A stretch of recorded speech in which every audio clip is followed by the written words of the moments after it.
My daughter recently did up her bedroom, got rid of every ounce of colour and every piece of art.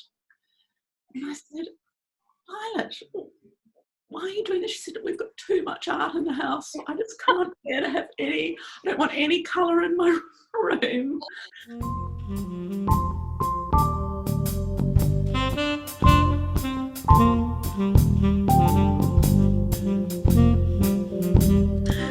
Hi. Hi, Laura. Hi, Kate. How are you? I'm well, thank you. Been in isolation? I am actually like a pig in mud. Yeah? It's a very happy place for me to be, really, although I am missing the social contact. Tell us a little bit about, because you were in New Zealand, weren't you, when all this happened? And you... Yes, I just managed to get in a run that I'd been training for a year. So I got that done, whereas that would have been cancelled had it been only a couple of days earlier. And then I got out of the country and came back to 2 weeks of isolation, which I was secretly really excited about because I had 2 big commissions to get stuck into. The kids were still at school, everyone was at work. I just had my time, so I really threw myself in. And did you find that during that time that you were creating in a different way, or was it much the same as what you usually do? For the commissions, I found I was creating in the same way, with a goal at the end of what the client wanted. But as I always work on a few paintings at the same time, while things were drying and I had a chance to sort of step back and look at these large commissions, were actually one of which was the largest one I'd ever done, I had a chance to really let rip on a lot of other smaller ones. So I was creating in a slightly different way. Yeah, and I always like to have that careless sort of spontaneity in my work, but I found even more so, I had a real laissez-faire attitude to paint, which was nice. I think it was also because of the luxury of just having an exhibition with the side gallery. It turned out well for me so far this year, and that's not to say my heart's beating for people that are doing it tough. And tell me a little bit about when you have these commissions. Tell me about that process. Usually I always have a face-to-face meeting with the client. It happened prior to lockdown? Yes, that was just, yes, I haven't done any commissions prior to lockdown, actually. And then I work the painting up into a stage which I'm very happy to show them via files sent, and often I will always take a photo of their home or their commercial space and then Photoshop my artwork into position so they can get an idea of what it looks like. I will always work it up into a stage that it could go either way, so there's enough for them to add to or me to take away from the artwork without completely wrecking it. And my understanding was that, because I follow you on Instagram, one of the commissions was for a residential project, wasn't it? And one was for a commercial, like, fit out space, wasn't it? It's the biggest, and it was on plywood. Oh. She weighed about, seriously, I had to wait till some of my stronger sons came home so they could help me bring it downstairs. I like to chop and change between the smalls, something that you and Lisa had introduced me to or sort of pushed me to do.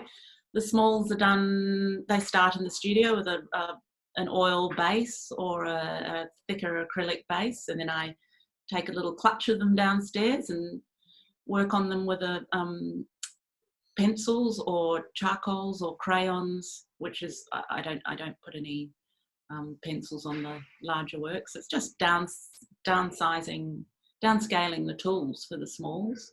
Yeah. They are my podcast delights. And how has that whole, flipping on a podcast, going down into your space and just going for it, how has that been affected if you're having to have all of your family home as well? Like, how has that been? Oh, that was one that is how COVID has altered what I've done slightly. I have actually taken over the whole house. My studio is actually quite small, so I have moved my artworks all over the house. There's a main room downstairs, which is in the furniture. There's credenza is completely splashed with paint now because I actually have taken these artworks downstairs and I live with them for a long time. That's really important for me with all my paintings.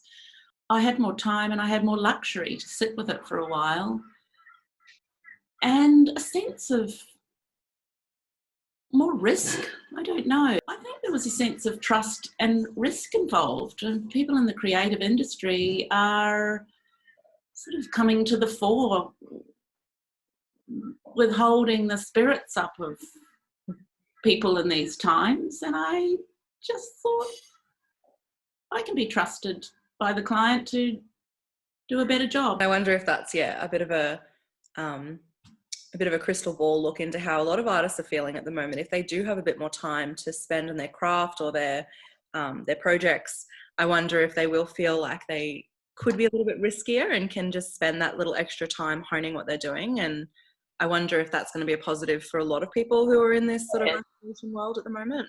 Our senses are heightened to hooking into what things really feed us. And if you're a creative visual person, you know that you can get longevity out of gazing at something that gives you a good feeling. Or especially I've noticed that for me, and the way that I usually have an output of work, it's this sort of muscle memory of just constant production and constant performance and constant output. And now all of a sudden the expectation has been removed that needs to be there. Yeah, that's right. And it shouldn't really feel like that, because I still do need to create and I still need to make money from my job.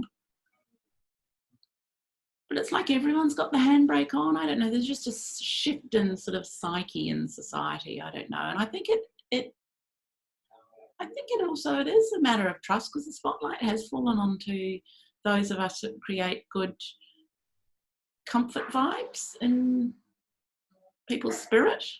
Yeah, or they've just had chance to rest, perhaps. That's it. And they're feeling real all of a sudden. We're having that sort of, nostalgic return to what our senses were designed to do, which was to taste, touch, smell, feel like we're actually being able to use them again. And I don't want to come across as being like a grubby person in my studio, but I think it's something that I can think of when the world gets back to normal. That's when I'll clean out the studio and do all those things. But in the meantime, I'll just immerse myself in this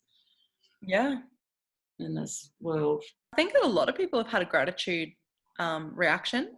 I seriously feel like I've been waiting a few decades for this time, this slowing down time.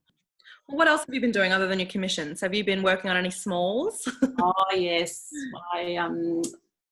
because I haven't actually been out to the the art stores. I'm usually pretty frugal. Nothing goes to waste, so I've actually been taping over some existing old paintings and reworking them, which is one of my favourite things to do, because all those underlayers really add to something new, and I feel like my strokes and the movement of my strokes and my colours evolve a lot. So I've been doing a lot of reworking of some older works. And how are you going working on the smalls and then having to go back to, you mentioned that one of those commissions was one of the biggest that you've ever done? I can experiment with or see what works, what doesn't work for me, what looks overworked, what pencils go into what medium, or I'm using a lot of those Liquitex sort of pens for the dotty look.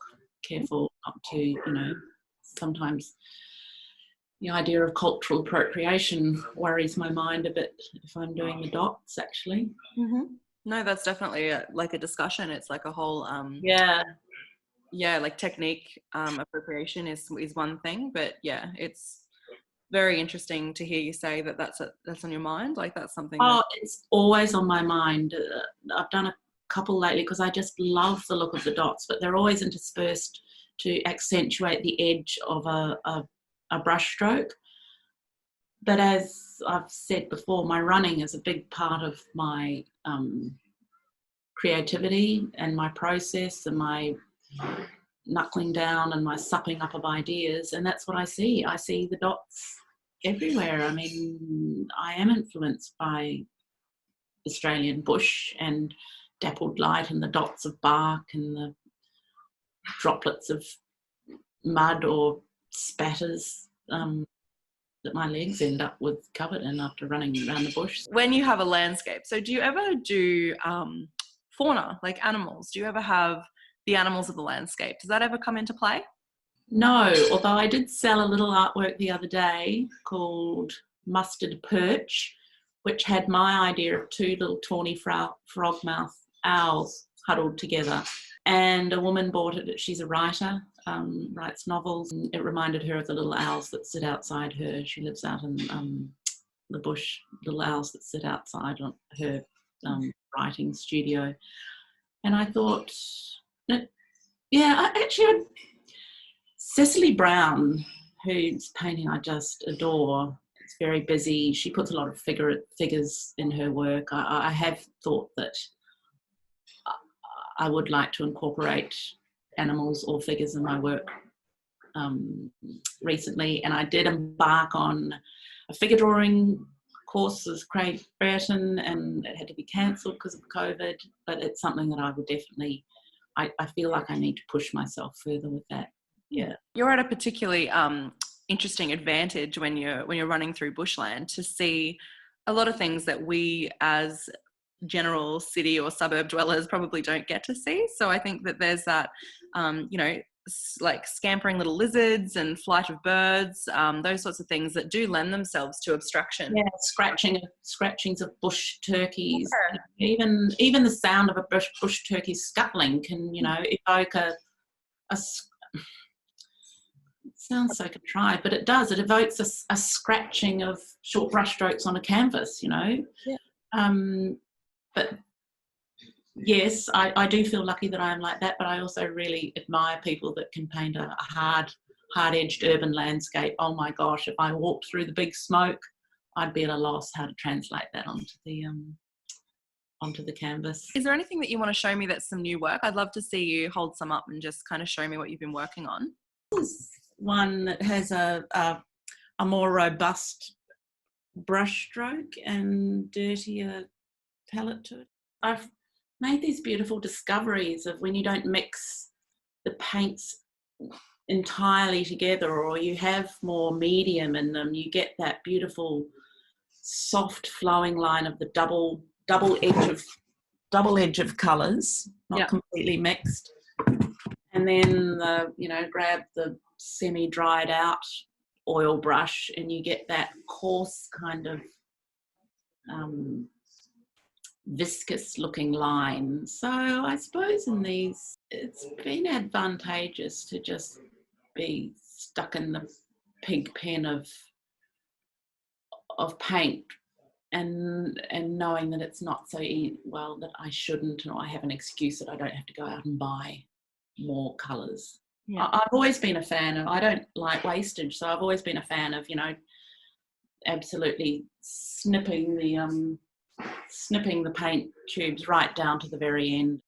There's a large... It's a very different colour palette. Well, again, that was slightly dirty paint water, just poured over it. A bit of black ink. You surprise me every time when you do any work. I'm always happy to hear that. And then you just let it settle for a bit in the sediments of some of the mixed up inks or crayons. Often if there's down to a tiny little nub of crayon or pastel, I'll throw it on and then scratch it out with a barbecue spatula. Oh, I love all those little marks, those little surprises. Yep. So rewarding. And so I know that you've got another project coming up, it's a residential one. I'm waiting on the ply for that, but I've had a meeting and spoken with the family who were just, lovely. I took a few photos of their environment, talked colours, talked specific, they showed me a specific paintings, or even right down to specific marks in paintings, like the thickness of a particular brush stroke. And you find it really useful? Fellow told me that, so that's what I keep thinking in the back of my mind, this brush stroke on the bottom of one of the paintings that he liked. Yeah. And you find that really useful when someone comes to you with an idea and says, this is the mark makings that I like? Or yes, that's how my commissions work. One woman that I did a painting for last year loved the inky fluidity and rollicking lyrical movement of paintings with larger areas of white resting space. Okay. And didn't want any red in it, but wanted it bright and wanted it warm tones. So that was quite a challenge, no red. But yeah, so because there's ink, which is the flowy, drippy look. There's the viscous oils, which have that kind of Toss Wollaston, New Zealandy, rugged tussock grass look, which I always think about. And then the dappling, shorter staccato kind of strokes that flitter across the canvas with an acrylic or acrylic mixed with medium.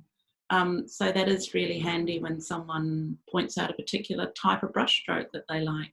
We can see a little glimpse into the future of what you're hopefully going to be playing with over the next few coming weeks and possibly months of this sort of behaviour, like our little isolation behaviours. So I'd be really interested to check in again and see how you're going and see what you have come up with and created, especially what we touched on earlier in our chat about reusing, because we're not able to just go to the shop and just get a new material or a new paint or and that I had a lot of the brown and mustard tones left over, and I've always got a big tube of white, so I think that's why a lot of them have become, I quite like the idea that they've all become, some of my recent ones have become quite hazy and muted. It's gentle, it's sort of soft and nurturing, those colours, I think. Well, thanks again for chatting with me, and I hope that you have a good Easter long weekend doing what we're all going to be doing, nothing, but hopefully you get some productive creating in there. Camping's usually the thing we do at Easter. So. Yeah, us too. So that's going to be a different... The tent outside. Yeah, that's a possibility. Awesome. Well, thanks again, and we will touch base soon. Thank you. All right. Thanks, Kate. Bye.